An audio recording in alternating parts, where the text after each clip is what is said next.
사랑하는 여러분, 20분 정독의 윤한성 목사입니다. 반갑습니다. 잘 지내셨습니까? 자, 오늘은 우리가 정독하는 시간입니다. 하나님의 말씀을 정독하면서 하나님께서 우리를 얼마나 사랑하시고 또 우리에게 어떤 말씀을 하시고 싶은지 느껴보시면 좋겠습니다. 자, 그럼 우리 시그니처하고 들어가도록 하겠습니다. 자, 여러분, 우리가 어디까지 했냐면 창세기 41장 32절까지 했습니다. 오늘은 33절부터 보겠습니다.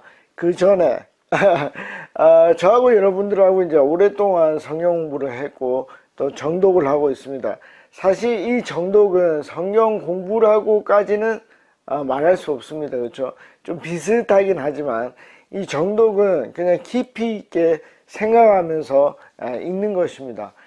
공부라는 것은 뭐냐면 정의하는 것이거든요. 뜻을 정하는 것입니다. 그래서 이게 무엇이고 이게 무엇이고 그래서 단어를 전부 다 찾아야 됩니다. 그리고 여러분들이 할 수 있으면 배경도 쭉 찾아야 됩니다. 그런데 제가 여러분들이랑 하고 싶은 건 뭐냐면 사고력입니다. 사고력.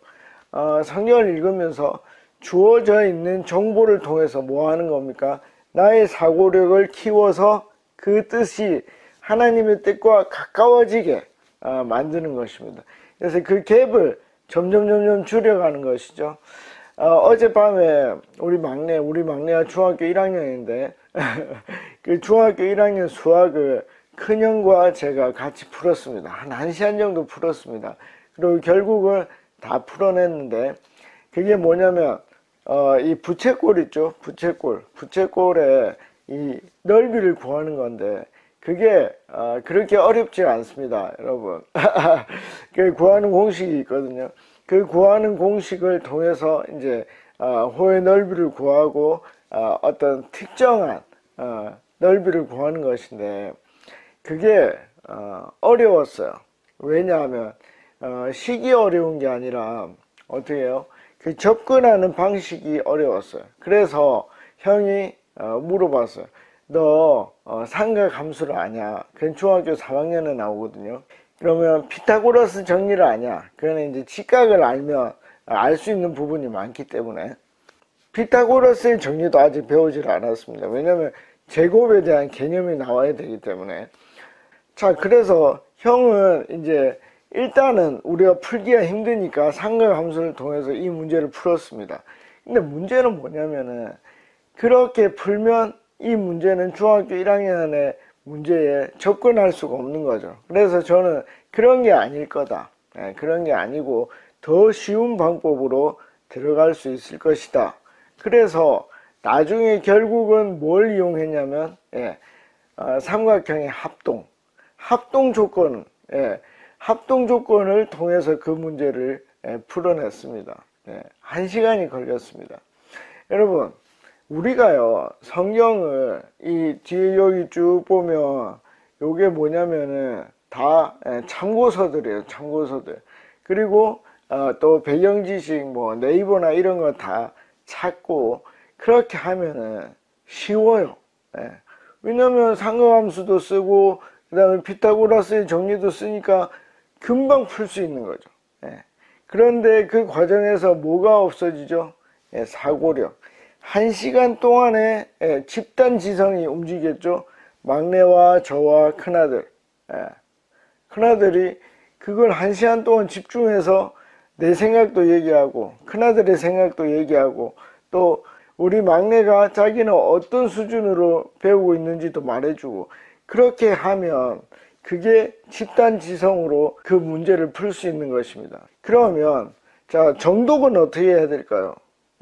주어져 있는 정보를 통해서 온갖 생각을 다 하는 것입니다. 자, 여러분들 중에 어떤 한 구절을 이해할 때 1시간 쓰는 사람들이 있습니까?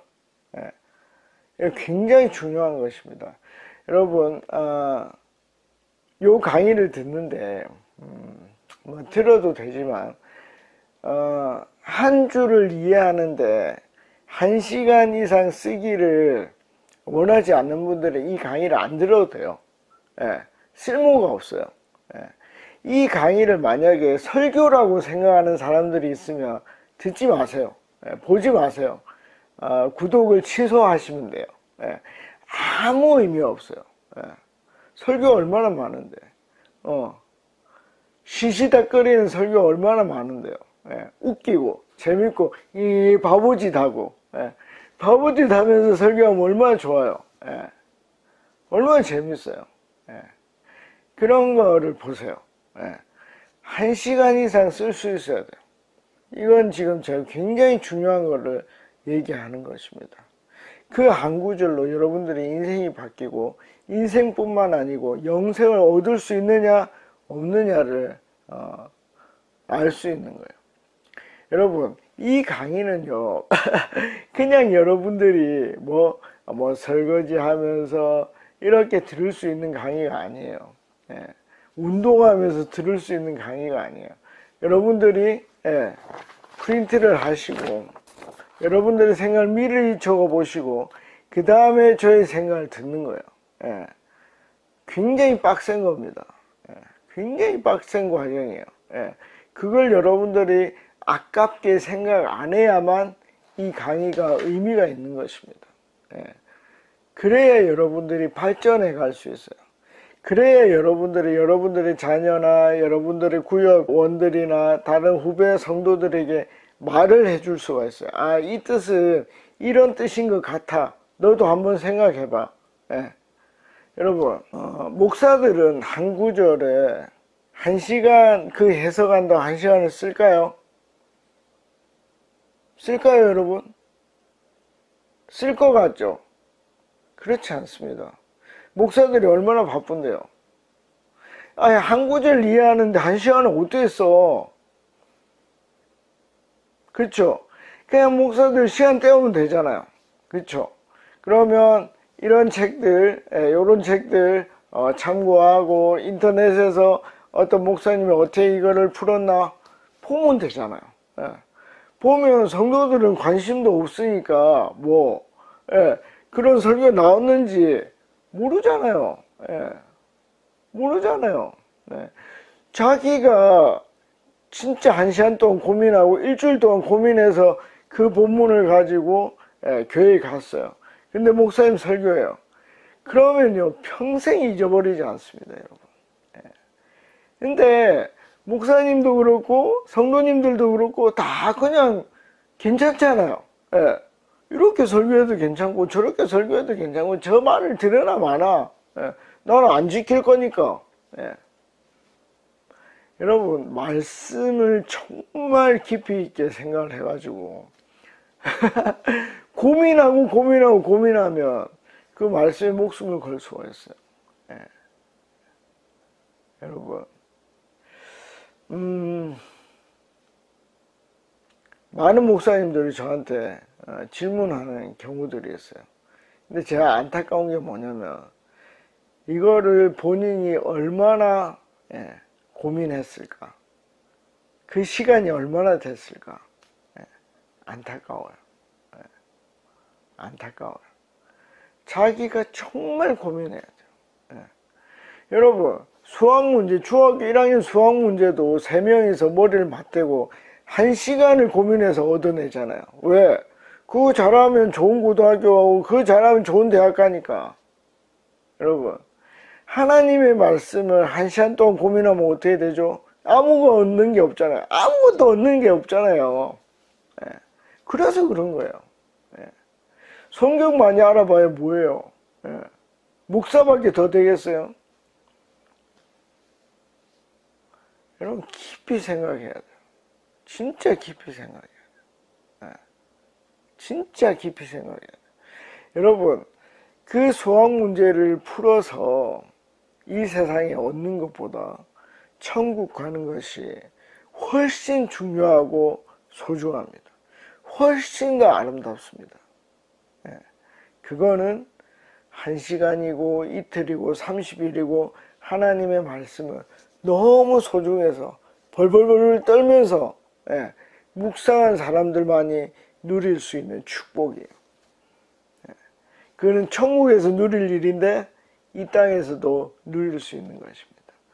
이렇게 해놓고 알아들었죠? 예. 알아들었다고 믿고 이제 33절로 가보도록 하겠습니다. 너무 많이 떠들어서 10분밖에 안 남았네요. 10분만 합시다. 10분도 인생을 바꿀 수 있습니다. 33절입니다. 이제 바로께서는 명철하고 지혜 있는 사람을 택하여 애굽 땅을 다스리게 하소서. 자, 이게 뭐냐면 요셉이 꿈을 해석해 줬어요. 7년 동안은 풍년이 들 것이고 7년 동안은 극심한 흉년이 들어서 앞에 풍년이 있었는지도 모를 정도로 어떻게 해요? 강력한 흉년이 올 것이다 라고 얘기를 해줬어요. 그리고 나서 뭘 했습니까? 조언을 해주는 거예요.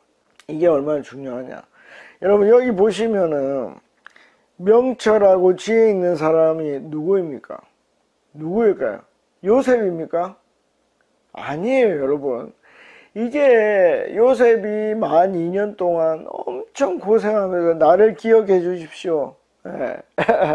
그렇게 자기를 알았던 사람이 바뀐 거예요, 2년 동안.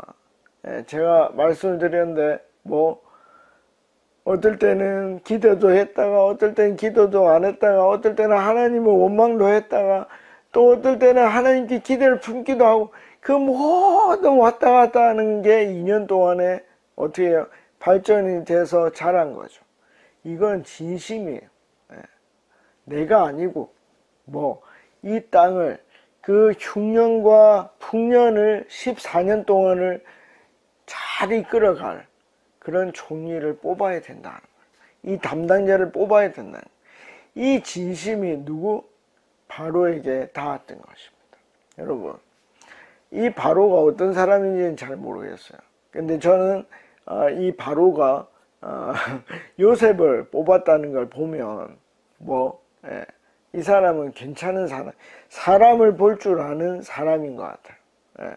그러니까 요셉이 여기 적정한 사람이다 하는 것을 알았고 또 이것이 요셉이 자기를 위해서 하는 말이 아니라 진심으로 이 이집트를 위해서 그리고 자신 바로를 위해서 하는 말이다 하는 것을 들은 것입니다. 그래서 다스리게 하라고 했고 그 사람에 대한 조언을 한 것입니다. 자, 그리고 34절입니다. 바로께서는 또 이같이 행하사 이렇게 했으면 좋겠습니다. 나라 안에 감독관들을 두어 이거 혼자 할 수 없거든요. 나중에 이제 쭉 읽어보시면 알겠지만 그 각 지역마다 저장 창고를 만든단 말이에요. 그러니까 이 굉장히 중요한 겁니다. 그래서 감독관들을 뽑아야 된다라고 얘기를 하고 그 7해 풍년에 애굽 땅의 5분의 1을 거두되. 자, 여러분 왜 5분의 1입니까? 이게 이제 아주 어릴 때부터 아빠 야곱에 의해서 픽업이 됐던 능력자죠. 그래서 큰 형들이 있고 결혼은 형들이 있는데도 불구하고 요셉을 보내서 17살짜리 요셉을 보내서 어떻게 해요? 그들을 감독하게 만들죠. 그러니까 이 야곱이요 집안 사람이었거든요. 그래서 일을 잘했어요. 그래서 재산은 엄청 라반의 재산도 불려주고 자기의 재산도 엄청 불립니다. 그 사람이 봤을 때 이 요셉이 잘하는 애라는 거예요. 그러니까 딱 보면 아는 거죠. 한 5분의 1씩은 저축을 해놔야 이것이 어떻게 다음번에 그 7년을 대비할 수 있겠구나 하는 거를 알게 하는 것입니다. 그리고 최대치의 풍년이 들죠. 그것을 대비하도록 한 것입니다.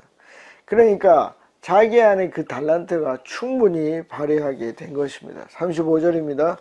그들로 그 감독들이죠. 장차 올 풍년의 모든 곡식을 거두고 그 곡식을 바로의 손에 돌려 양식을 위하여 각 성읍에 쌓아두게 하소서. 그렇게 저장해야 된다고 얘기를 합니다. 36절입니다.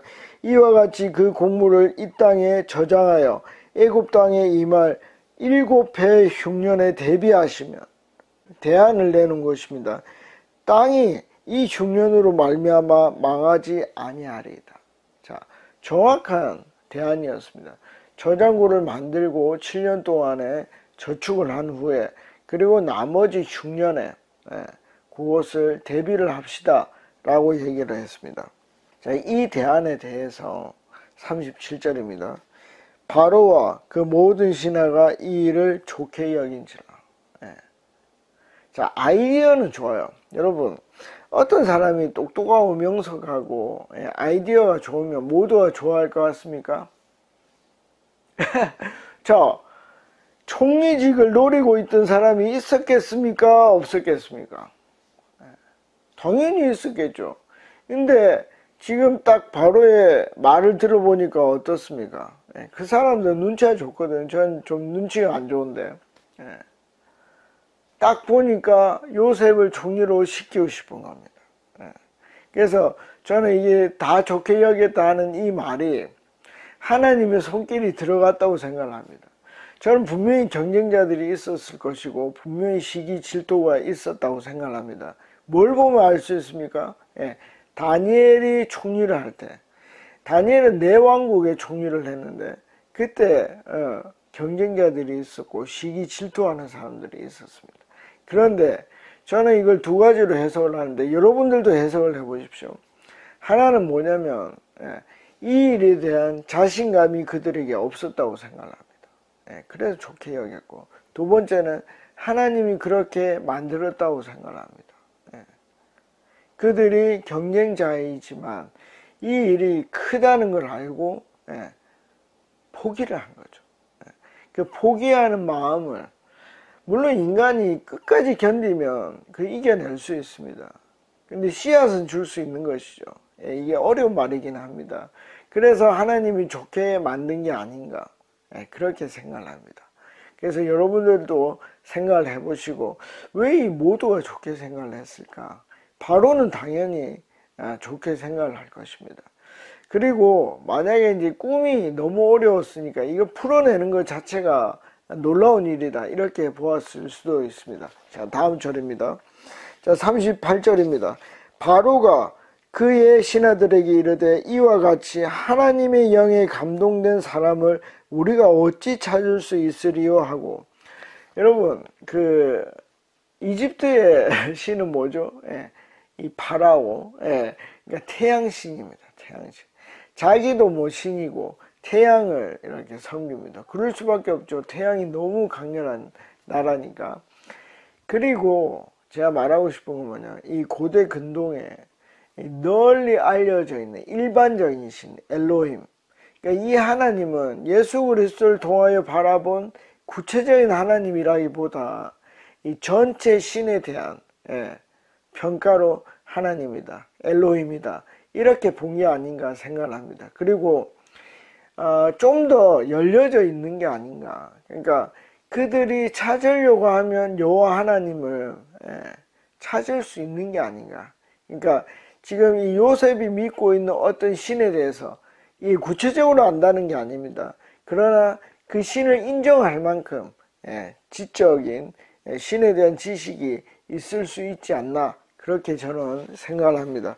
그래서 하나님의 영, 그러니까 지금 이때는 신정이 완전히 이렇게 분리가 된 게 아니죠. 그러니까 모두가 영적인 부분이 있는 것이고, 그리고 이 영적인 부분에 감동된 사람이 이 땅을 지배하는, 그러니까 다스리는 정치도 잘할 수 있다고, 신정이 분리가 안 돼 있으니까 그렇게 생각한 것이 아닌가. 그래서 이제 뭐 예를 들면 지금 같으면 이제 무당이죠. 그런 사람들이 왕 옆에서 제사장으로 있었던 것이죠. 그런 개념으로 보시면 되겠습니다. 자, 39절입니다. 요셉이 이르되 하나님이 이 모든 것을 내게 보이셨으니 너와 같이 명철하고 지혜 있는 자가 없도다. 자, 이 바로의 말이죠. 내가 볼 때, 종합해 볼 때 이것은 너에게 가장 적당한 일이다 라고 얘기를 합니다. 자, 40절까지만 읽고 마칩시다. 너는 내 집을 다스리라. 여러분 어디서 많이 듣던 말이죠. 내 집을 다스리라. 뭡니까? 보디발에게 들었던 말입니다. 내 백성이 다 내 명령에게 복종하리니 내가 너보다 높은 것은 내 왕자뿐이니라. 그러니까 내 먹는 것만 빼고는 다 너에게 맡기겠다. 여러분, 이게 엄청 중요한데, 자, 아빠에게 인정을 받았고, 보디발에게 인정을 받았고, 감옥의 간수장에게 받았고, 그리고 이제 바로에게 받았습니다. 그러니까 이것은 뭡니까? 예, 요셉의 달란트입니다. 여러분, 이 달란트는 하나님이 주신 것이고, 또 그는 뭘 했습니까? 보디발 집 안에 있던 감옥에서 이 정세를 알았죠. 이 나라 돌아가는 일을 알았습니다. 그러니까 그 노력과 합쳐져서 달란트가 시너지를 나타내는 것이죠. 여러분, 제가 계속 말씀을 드립니다. 여러분들 안에 있는 하나님이 주신 그 달란트, 그거를 시너지를 내서 어떻게 해요? 하나님 나라를 위해서 써보십시오. 네. 그러면 내가 소모되는 게 아니라 하나님의 나라가 융성해지는 것을 경험하게 될 것입니다. 자, 다시 한번 이 말씀들을 의문을 던지면서 읽어보시고 답을 찾아보시면 좋겠습니다. 제 생각이 중요한 게 아닙니다. 여러분들의 생각이 중요한 것입니다. 다음에 뵙겠습니다. 안녕히 계십시오. 파워.